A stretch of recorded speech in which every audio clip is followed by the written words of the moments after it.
pa, tinanong ko sa sarili ko, anong buhay kong nangyayari. Dahil wala naman akong pinag-aralan.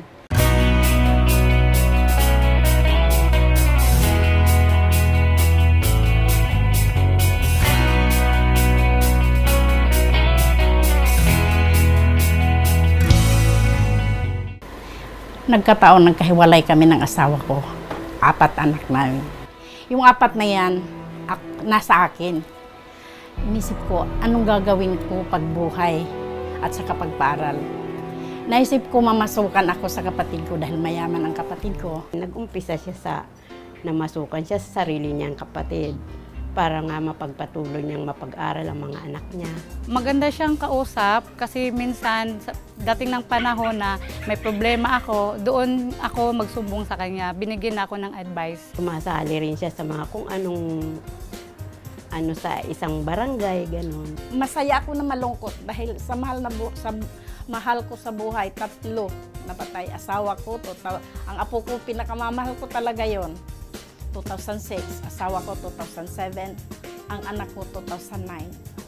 Kasi sa mga naranasan niyang mga eksperyensya, halos lahat napag-anuhan niya, na lagpasan niya, nakayanan niyang yung mga problema niya.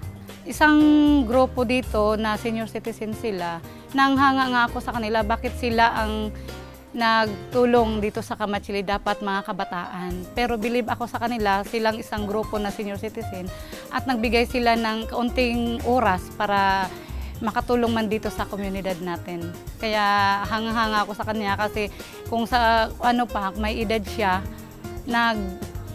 nag-strive pa rin sila na magbigay ng tulong. Nag-serve pa rin sila sa community.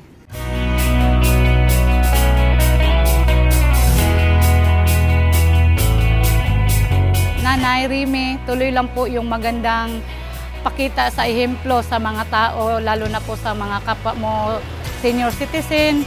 Ren, sana hindi ka magbago, palagi kang ganyan. Habang tayong magkasama, palagi mong isaisip na kung ano man ang problema mo, problema ko, magtutulungan tayo. Nagpapasalamat po ako sa Dog Antics, sa bida ng barangay. Sana po, yung mga magulang na kagaya ko, huwag mawalan ng pag-asa. Wala kasi ng loob. Tumawag lang sa Panginoon.